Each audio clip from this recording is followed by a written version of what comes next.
They say small business is the backbone of America. So what's the best way to support a small business? It is to learn more about them and share with your family and friends.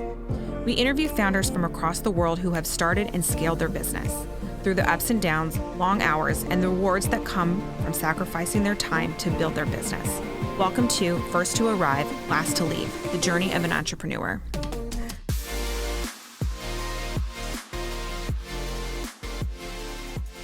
To leave. Very excited to have good friend Dave Quinn here today of Day One Experts. Dave, welcome. Thank you so much. I love the intro, the first to arrive, last to leave. That is my motto. I love it. Yeah. Yes. Tell them so when we were in Baltimore and Bloomberg was up talking, and he talked a lot about, the backbone of America is small business. And typically you're the first to arrive and the last to leave. And I was literally talking to Aaron about this a couple of days ago, that there was a lot of people calling themselves entrepreneurs, but then they're like, oh, I only want to do this one part. And I'm like, no, you have to be the first to show up and you have to be the last to leave. And it just, the more we talk about it, the more that phrase is so part of, it's instilled in you. The economic, the entrepreneur, right? Yeah, absolutely. Yeah. But don't you love it? Don't you really love I love showing up first and having that minute to myself. And I love to see what we're going to start the day with, and then turning the lights off and being like, look what we did today. I think that's really special. So anyways. Yeah. I feel like you're really green that you love it. I know I am. It's I feel definitely tired, but it's okay. It's totally cool. It's part of it. But Day One Experts. Okay. So when I met you, I've known you now for many, many years because I met you through the Frisco EDC. Mm-hmm. So you have this EDC economic development background. I should not use acronyms so much, but tell us about Day One Experts and where that point was where you were working in this field for a corporation essentially, and you decided, you know what, I see this opportunity and I think I'm going to be the one to take this on and roll with it. Yeah. So as you said, economic development, Frisco, Jim Gandy, my partner, retired. And when he retired, the landscape changed. This happens sometimes, right? And really, I was approached and asked to really become somebody who I wasn't, right? What had gotten me to be Jim Gandy's vice president was not what was wanted to do the next phase of that corporation. And that's cool. And I tried it for a couple of months, and I was going to do this whole thing about, okay, I'm going to do a year. I'm going to document my year. I was going to give it a year, and I made it 2 months because, my nickname's Super Dave. I'm known as Super Dave. That I embody that for a lot of different reasons, and it just wasn't what was called for. And I really saw the writing on the wall, and I really loved wellness and leadership. So I thought, well, I had this contact that would put me into the wellness space. We did that for 9 months, trying to make that go. It's hard. It was really, really hard, especially for someone who had never started a business and then trying to work. Can you stop and talk about more of the hard? Like, what was hard about it? Well, it just takes longer. Yes. It takes more money. Mm-hmm. And even though people love the idea and believe in what you're doing, they're not willing to take that risk, right? So we were talking about mental health and doing life coaching inside of companies and helping them with their wellness programs and really sort of have it really move the needle. In order to do that, you can't just say, here, go do Weight Watchers. There's a reason you're not doing what you're doing. There's a reason you're not quit smoking, or you're about to have diabetes, but you're not changing your habits. Well, it has nothing to do because you don't know. You know what you should do. So we were trying to dive into the mental aspect of that and catch people. And the HR people are like, love that idea. Oh my gosh, we can really make a difference. And we'd say, okay, well, we're going to do this questionnaire and we're going to scan people and like sort of get a look at what's going on, because somebody might say they're not really, I don't have problems, I'm not stressed, but you do a brain scan and they are stressed. They yeah. And they're like, whoa, wait a minute, you're going to scan people? Well, yeah, we got to get a baseline. We're like, we don't think we want to take on that. That could bring, that could cause liability. What if it shows something? I'm like, anyway, so it was a really cool project, really was going to make a difference. We just couldn't, we ran out of money. Yeah. Yeah. It takes a lot of money. The insurance companies were doing, we're already in that space, and it was just easier to go, well, it's safe to go with, United Health. They have a mental health wellness thing. Mm-hmm. Well, that's 5 calls to a counselor if you need it. Well, that was like the ripcord, right? Like that's your parachute. Yeah. Anyway, so during that phase, Jim Gandy and I kept getting opportunities to work together on these projects. People knew our experience at Frisco and said, hey, could you help? This city, we know Frisco did it. This city doesn't understand how to do it that way. And so we kept partnering on these projects. And so one Christmas, or it was December, we met for lunch at Rudy's Barbecue, and on butcher paper kind of drew up this, day one experts business plan. And let's try it. I mean, I knew that the writing was on the wall that the wellness company we were not going to get our funding probably. It had been a couple of months since I'd gotten a salary from the company, which is not ideal. I will tell people that, you should save a lot of money before you go into. It causes a lot of stress and angst when you stop getting paid from the company. So anyway, we drew up the business plan. We put it out in January. We formed and put it out, and we landed a couple of contracts right off, and the rest is sort of history. Although, it still has been challenging. It was really our zone of genius for that, right? And I'm able to use the wellness stuff for specifically economic developers now. A lot of my clients are in the economic development space, and so I know both sides. I know what they're facing, and I can take that wellness stuff that I wanted to do and apply that to the public sector. So, yeah. Anyway, that's how we got coming started. out of the bumpy side, were you hesitant to do another business, or because it was more of what you knew? Oh, so here's the funny thing about that. Yes, my wife was terrified, right? Okay, go get a job, right? Go get paid. I'm like, well, okay, give me 3 more months. If we don't get something right off the bat, then okay, but once you've tasted freedom, it is really hard to go back. And now freedom doesn't mean I was laying on the beach not doing anything. Right. I mean, I was humping it all over town trying to get contracts, taking every meeting I could take, going to every happy hour and networking meeting with Dallas HR. I was super involved, taking meeting after meeting. So I was worked up early, out late. Yep. And so, but I was free. Yes. Yep. Some of the, Tuesday afternoon, we needed to go to the mall for something. I could go with Kimber and just schedule that into my day. And now there was some head trash around being a grown man in the mall at 2:00 on a Tuesday, where I felt like I was being judged for didn't this guy have a job? And he's not working. That was an interesting head trash that I had to get past. Interesting. But then once you've tasted it, and I'm the guy, it's my thing. It's what we're doing. It's really hard to go back. And so, I said, I'm doing it with different partners. These partners were known and more, I think Kimber felt more comfortable with them. Yeah. And so, and like I said, we were blessed and found an opportunity right off the bat. And it just kind of worked. It's still scary and still, Yeah. It's always scary. It's always every scary. day. That's the big thing is people wait for it to not be scary. It doesn't matter what scale you are, whether it's 500,000, 500,000, 5 million, you're always scared. Yeah. It's kind of what I've just realized. You've got to be comfortable being uncomfortable. Yeah. You're always going into uncharted territory. Right. Always. Sorry, go ahead. No, that was when I always say I did stuff naively. I didn't know better. And I'm like, I'm quitting my job. And I remember a customer saying to me, well, the best business advice I can give you is you need to be comfortable with being uncomfortable. And I didn't know what that meant but man, there's been a lot of that throughout the entire duration of owning a business. I'm like, okay, this doesn't feel good, but it's going to be fine. We're going to make it through it. I think it's one of the challenges for entrepreneurship is getting through that and people not realizing that, right? Again, I was an economic developer. I'd worked with small business people my entire career. I thought I understood their problems and challenges and their things. And I always say now, if I had to go back and be a full-time economic developer, I'd be infinitely better than I was before, because I now really get the stress and the angst. And we put things off a week or a month for the economic development. I show up next day and I still got work to do. For an entrepreneur, that's a month, not having revenue, that's costing them daily. I didn't understand the mental pressure we were putting on them. And for me, it's, hey, we'll be back next month. It's only a month. What do you, no big deal. You're still sleeping at night. Right? A month is forever when you're not, when you're cashing the paychecks and you've got payroll and other stuff you're doing. So, yeah. That's crazy. Yes. It's a lot of fun. So what does a day in the life of Dave look like? Yeah. So I wake up, I'm up 5:15 every morning. I spend an hour on the back porch doing prayer, meditation. Me and my dog hang out, drink coffee.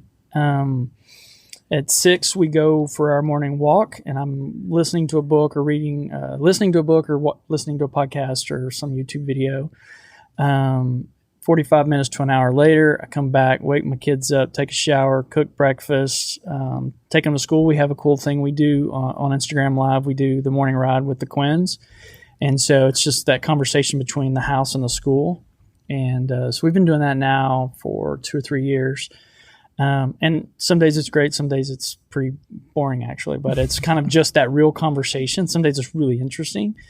And so we do that. I come home and the day gets started, and that depends on which clients I have to work on at that. Sometimes I go on site in Fairview. Fairview EDC is one of our clients, and so I'm actually, go to the office and do what needs to be there.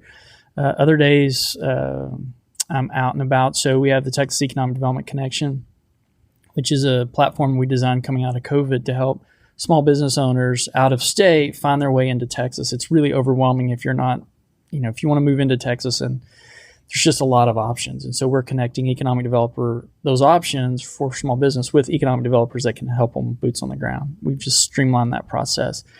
So we do regional visits, we do podcasts. It's really a content marketing platform that allows business owners to get a look at what Texas is like. So, and that's sort of just the normal day.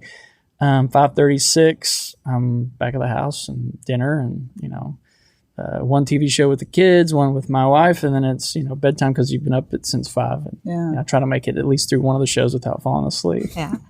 So when you're talking about bringing small business to Texas, are you talking in terms of like helping them find brokers to find a building or access to, different programs that Texas has for small business? What are you doing when you're connecting the two? Yeah, pieces? That's a great question. So really what we're doing is showcasing all of Texas for opportunities. The business owner has said, one, we don't try to convince people to come to Texas.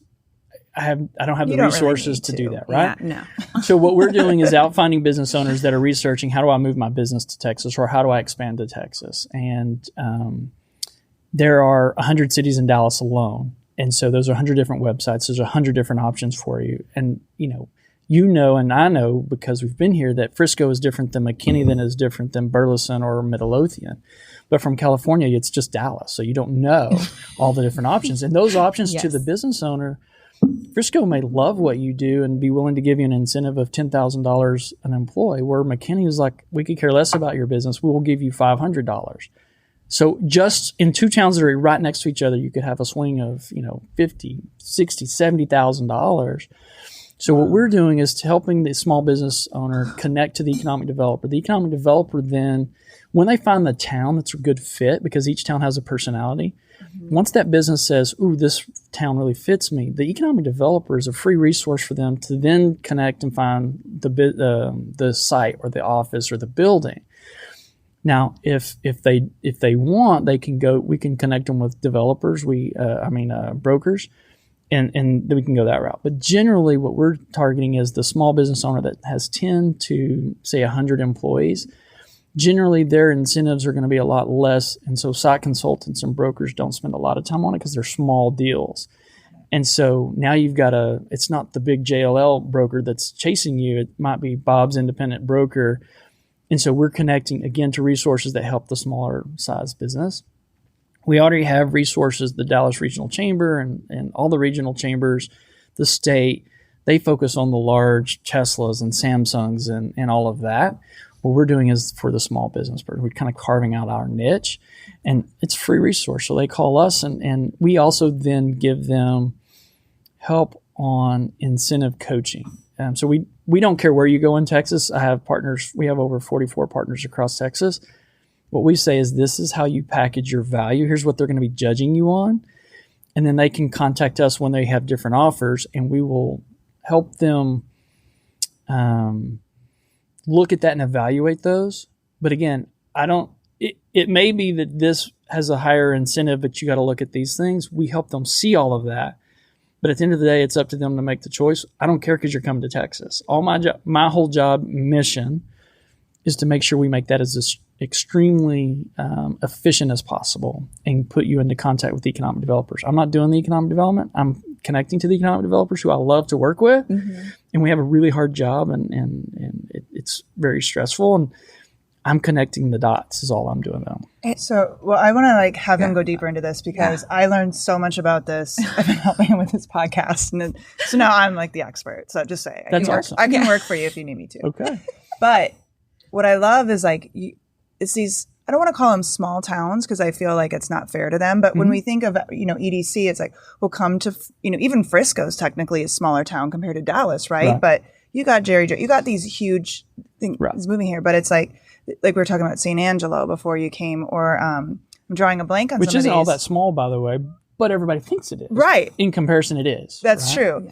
Yeah. But you have these really niche companies you're talking to, smaller businesses, but are the heart of these towns. They make a huge impression. And we're not talking small change. They're getting multi-million-dollar deals from the EDC to expand their business for building it. Can you talk about some of these deals here? Because I don't think people realize really if they partner with the EDC, what's available to them. Yeah. So you think about, I have one that's in the works right now. It's, they manufacture the ventilation ducts, the metal expansion ducts or whatever that stuff is, flex duct or whatever. Well, they want to open up a second operation. They're not moving, they're expanding. So that's cool. But it's 100 employees. And so 100 employees to some towns, they could get anywhere from $5,000 to $15,000 per employee toward their business. Well, if you have a 100,000 square foot building and you start putting those numbers together, plus they get tax offsets and different things like that. And you think about, one thing I've learned is that when, as a small business owner, these, a lot of our businesses are relocating and they're family run businesses. That's who our sort of niche is they're just like me and you. And they're like, okay, I've got a 15 or 20 person manufacturing operation and I can't do it anymore in California because I need to be at 50 or I need to be in 60. And I can't do it here. Yeah. It doesn't make financial sense. And so they're making the decision to move their family, right? So they're moving from Orange County and their business might be, 30 minutes away. And they're looking at options in Texas. They have no idea what Texas is like. The only thing they know about Texas is what they've seen in the movies. And that generally isn't very good, right? It doesn't, we're working with some German companies and their experience is John Wayne type movies, right? Where you're talking, 6 shooters and tumbleweeds and cowboys, right? I'm like, that's not really, we can play that part if you want, but that's not really who Texas is. And so by helping them sort of experience Texas in a different way, which is a content marketing platform at its base, that's what we're doing, is saying Hamilton, Texas, that has 2,500 people. There's a great quality of life in Hamilton, Texas. It's not for everybody, but 2,500 people in the heart of Texas, it's a really cool and good life. But coming from Colin, you might not ever know that. No. There's no way that Hamilton doesn't have the budget to and the ability to share their story like a Frisco EDC. We had over $21 million budget when we left. Ooh, it's a lot of money, right? A lot of money. If you do 10% of that for marketing, that's $2 million to market. We can share a lot of stories, right? And that's the glitz and the glamour. But Bowie, Texas, Henderson, Sulphur Springs, these are all good towns that just want good, hardworking people. And they just, they were willing to accept you, build a building, and find you 15 or 20 people that will work to the bone to make sure you're successful because they love that way of life and they're just looking for that opportunity. So that's what we do, is help them get in touch with those because, again, across Texas, there's over 700 economic development organizations across Texas. So as a business owner, okay, where do I even start? What do I Google? What we found is people don't even know that economic development really exists or and even here, I've spoke to the 10KSB group. They had no idea what economic development was. No. And we're in one of the most active economic development markets in the state. We have some of the best professionals in North Texas. And yet our own people didn't know, what do you mean? I'm about to start baking, doing commercial baking, and we've got this big contract. You mean somebody would help me build 20,000 square foot bakery? I'm like, they would kill for that. The business retention and growing that. They didn't know to go ask. They just didn't know. So a huge opportunity. And that's what so part of my mission is to help the economic developer do a better job of telling the story of what economic developers do.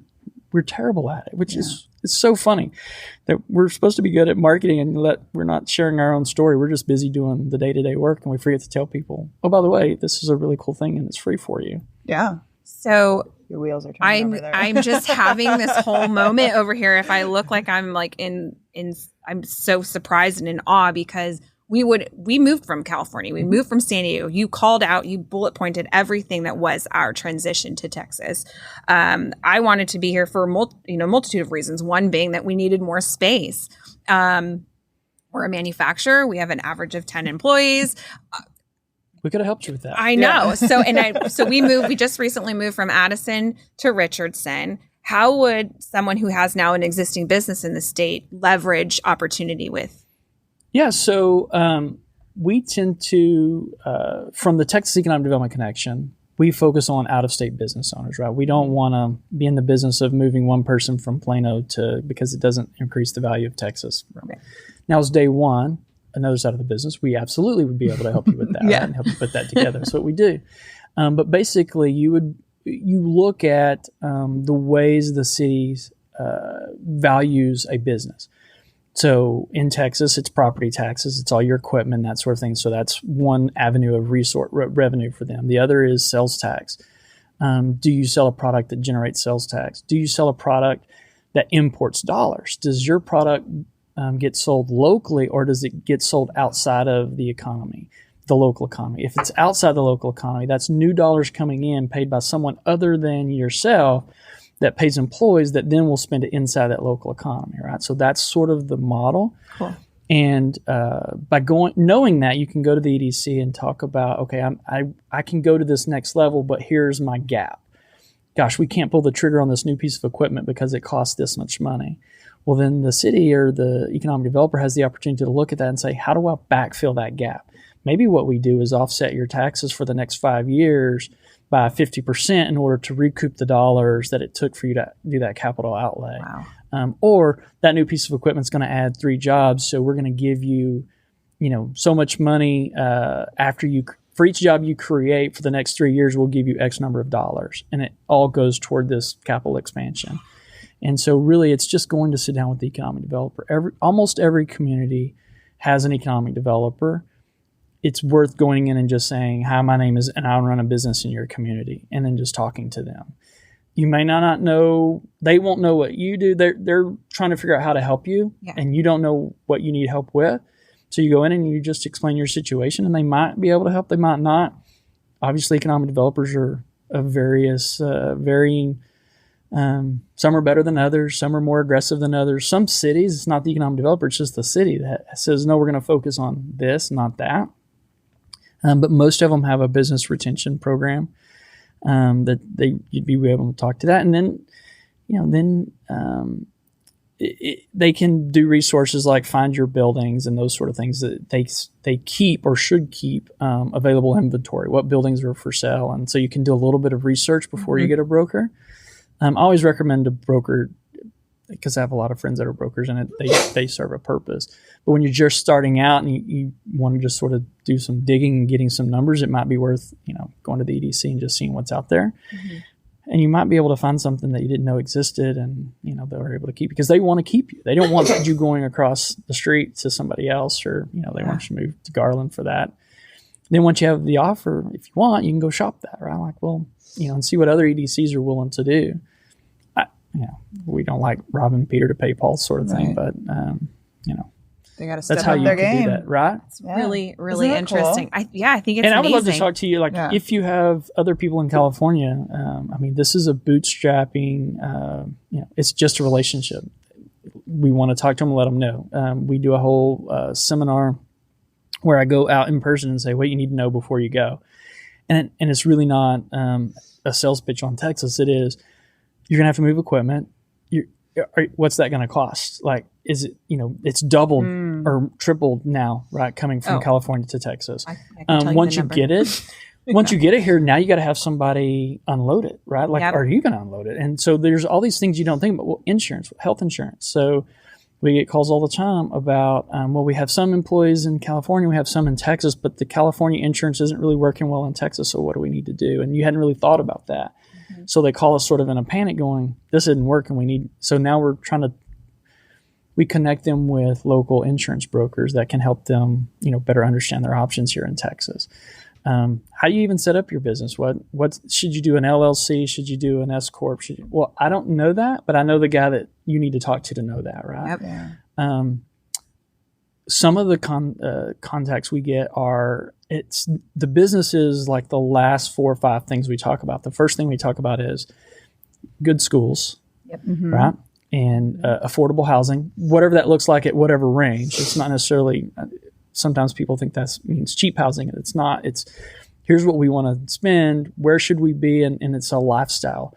We don't want to be in Frisco, McKinney, Plano, crowded. We want an acre, acre and a half, 5 acres. Okay, that's a different lifestyle. Do you want to be, the only like big company, or do you want to be one of a bunch of others? And so we start to place you in different places. You want to be able to fish 5 minutes after you leave work. That's a different place than Frisco, or, so we try to help them sort of orient to where's a good fit for you. It's not about the incentive. The incentive is just sort of the icing on the cake. Mm-hmm. It's about finding the right fit for the business owner and where they are in Texas. And we're using our relationships and understanding of, 5th generation Texan. I kind of know where you need to be. I can get a feel for where would be a good fit for you. And so that's what we're doing. I love it. Really cool. Yeah. So, do you have any more questions? Oh, I do, but you can go. I was going to say, I know we're we're running lower on time. I want to circle back to 10KSB because we connected there. Mm-hmm.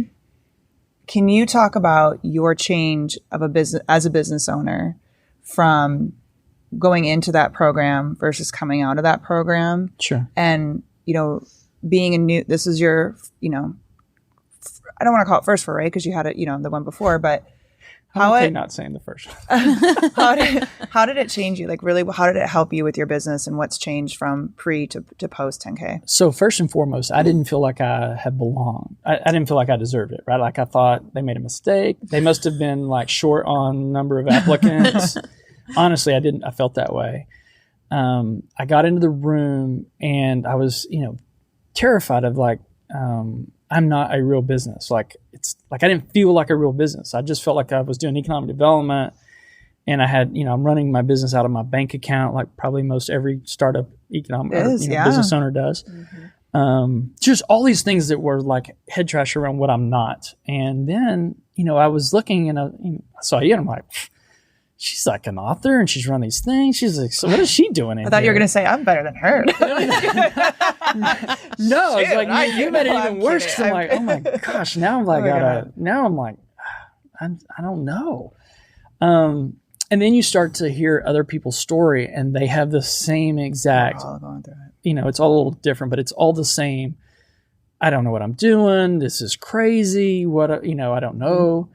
And you're like, okay, wait a minute. This is weird because you're like, I would have looked at your business and said, just rocking and rolling. Well, you don't need this. Like you're successful, right? And I looked a lot of the doctor, Eva, and you're looking at that and you're a successful practice. And what are you here for? And so then it starts to, it makes you feel like you're okay and normal, which is, I know it sounds weird, but I suddenly relaxed and thought, okay. And then I got real confident in, okay, no, I am a real business. I'm doing a lot of things wrong or badly, not even wrong. I'm just not doing them very good. And then it was the confidence of walking through each little thing and like, okay, I'm going to change this. Now you know. Now I know. Mm-hmm. I didn't know I was supposed to manage by the numbers and like look at my lagging and numbers and all of this stuff. Like, I don't know. Like I'm just going out trying to sell and hopefully all the money is still in the bank when it's time to pay everything. And, you just learn and grow from this sort of sense of confidence of, okay, I am a business owner and I'm going to own that and I'm going to own all its challenges. But now I know that I have now the knowledge or I know where to go get the knowledge to kind of go through those. The other big thing that I got was this tribe, right? So before that, it was I was fearful of letting people know that I didn't know what I was doing, and because then, like, in our market, that it's a dog eat dog world, and if you're not successful, or if there's any weakness, it gets pounced on pretty quickly, and so you're like, you got to be, you got to fake it till you make it sort of mindset of like, don't let anybody know. But that's a really hard journey to do by yourself, and so 10KSB, having this sort of group of everybody that is all dealing with the same head trash and emotional, scared and all of this. Now you suddenly have a tribe of people that understand what you're going through. We'll celebrate the win when you win, and we'll get down in the trenches when you're down and help, okay, how do I help? And from a place that they understand, because not everybody understands when you have friends that are, have W-2 jobs and they're working, and you're saying, I'm doing this and I'm having this issue. And they're like, it sounds crazy. Why are you, they don't understand. They can't relate. Yep. So suddenly having a group of people that you can pick up the phone and call and say, today was a really bad day. It's a really hard day. Yep. That changes everything. Yeah. Because we all know now, knowing that is just entrepreneur. It's a wave. It's an ocean. Some days it's crazy. 100%. Some days it's calm. Some days you're surfing it because it's awesome. And the other days it's a hurricane and you're trying to find a harbor. Yeah. So, now knowing that and being able to call somebody and say, well, right now I'm going through a storm. Can you give me a little, loving? That's awesome. Yeah. Yeah. And just to know the storm is, you have to know the storm is temporary, right? And when you're in it, does not feel like it's temporary. No. That doesn't help in the moment, right? Yeah. But also just, you're not in the bad place. Like, that's what I always struggle with is like, well, I'm the idiot, or I'm the bad one, or I don't know what I'm doing. Yet every single entrepreneur around me, maybe they're in an up right now, but their downs happen too. You know what I mean? Yeah. It's not that I'm a worse person than somebody else. It's just, we're running a business. Well, and I think that's the key, is separating the value of, okay, I was successful in a failed startup. Yeah. That sounds weird to say, except for I'm still standing. My kids, we still ate. We're fortunate. We still have a roof over our heads. We still have our cars. We still have the stuff we have. It may be different than other people, but like, I survived it, right? And so there's a little bit of lesson in that. And to your point, knowing my value isn't a reflection of whether the business made it or not. There's a whole bunch of other reasons why that business either did or didn't. Doesn't mean I'm a bad person. Now, there might have been things that I could have done and operated differently. Obviously, I can make a change, but I think knowing and separating the value from the business is its personal value is important. And so you asked my day in the day in the life of day one or day Quinn is, now I don't measure, did I make a ton of money today or not, or did I sell it? Every day I get up with one mission, and that's to make a difference. Doesn't matter what that is. And at the end of the day, I look back and say, did I make a difference at all today? If I did, I go to bed and I'm grateful. And that's it. Yeah.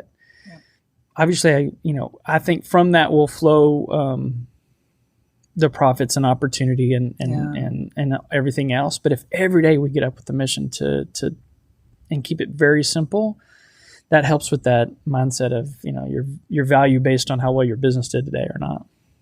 So.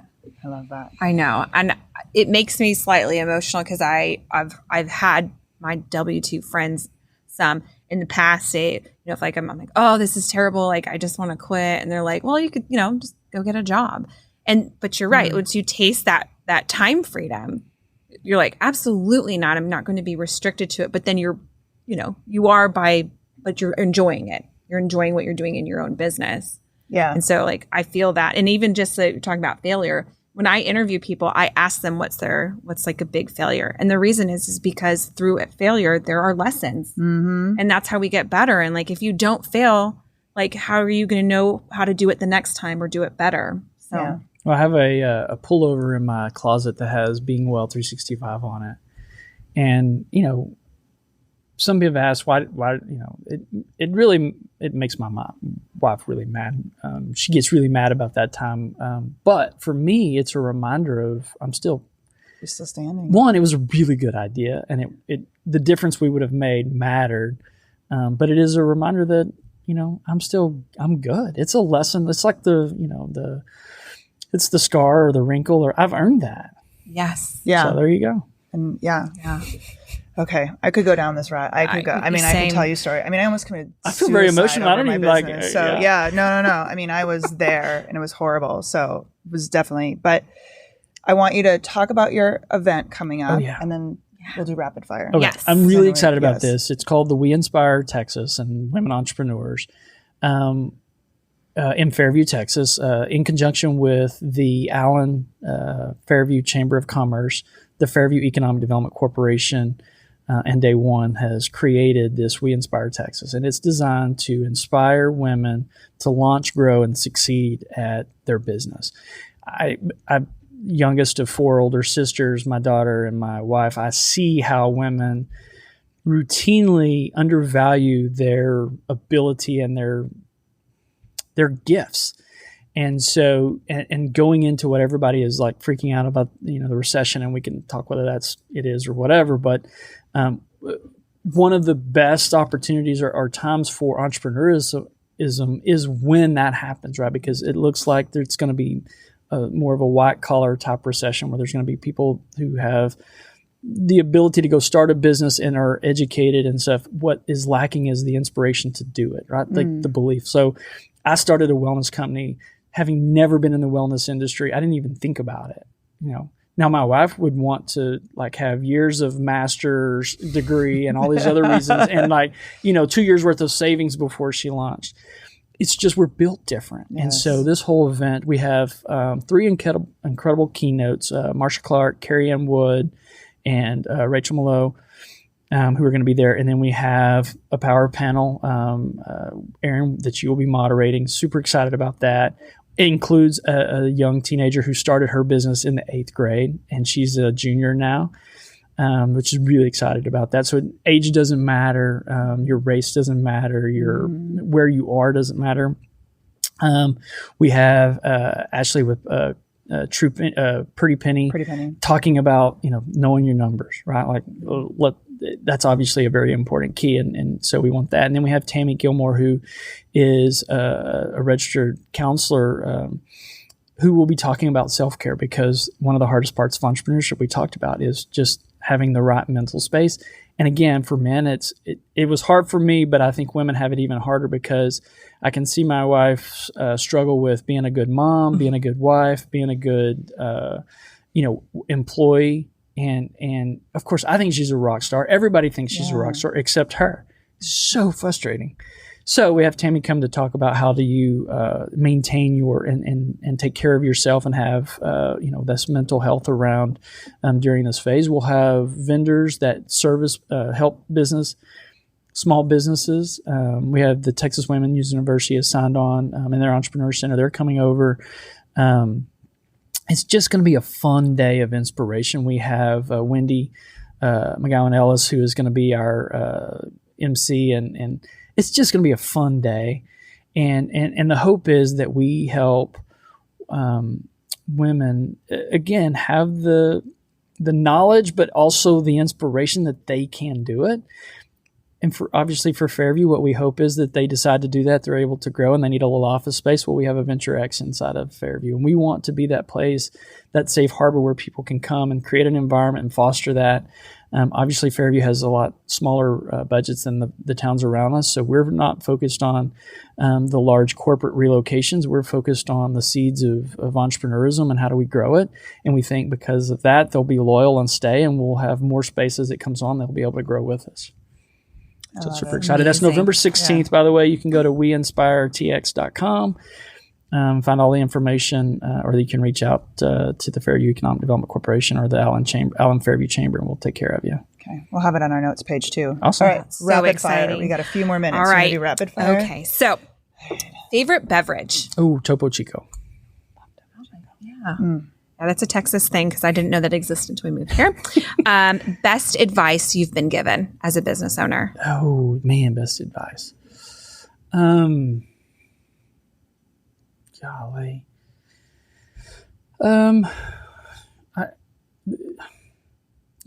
really, you have to know your numbers. I'm not a numbers guy. I hate knowing your numbers. I hate. We all do. I don't like the advice, but that is the best advice because at the end of the day, you better love the numbers because it equates to money. Money equates to being able to do it again the next day, right? And at the end of the day, I love to do the marketing and all that stuff. That's only available if the money's coming in. Right. Yeah. So, if you could have dinner with anyone. Richard Branson would be one. I'll just stick with Richard Branson. Toby Keith is also on that list for very different reasons. But Richard Branson, I would love to sit down and have dinner with him. Yeah. It's on my to-do list. Yeah. Oh, I love that's a good to-do list item. I'd love to check that one off.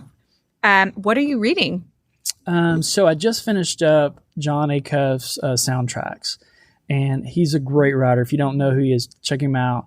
He's really funny, which is good. But Soundtracks, it's about the stories and the soundtracks we play in our mind, and replacing those is, again, it all goes. I'm a big mental health and mindset person, and so reprogramming our minds to have a better, improve your soundtrack, right?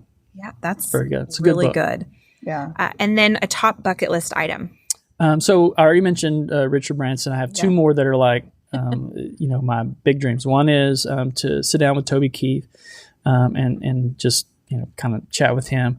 The other is to be featured on the Jimmy Fallon show for doing something great. Oh, can you sing Deep in the Heart of Texas on Jimmy Fallon? I would do it. So I would love. That's been on my list. Someday I'm gonna do something worth being on the Jimmy Fallon show and being interviewed on the Tonight Show. That I believe. I do too. Yeah, for sure. This has been so great, Dave. I'm so glad. I've learned so much, and hopefully we get to spend more time with you because you are an inspiration. Well, thank you. Yeah, and we'll have all your info. So I'm sure there's gonna be people listening to this going, I had no idea this was available. Yeah. I need to get a hold of this. Please I want to move to Texas. You do. Yeah. But so that in your show notes, do Texas. It's Texas spelled out, edconnection.com. It's a super easy website. And if anybody wants me to come on and talk about it on their podcast, happy to spread the news. Yeah. Love that. Awesome. Thank you so much. Thanks, guys.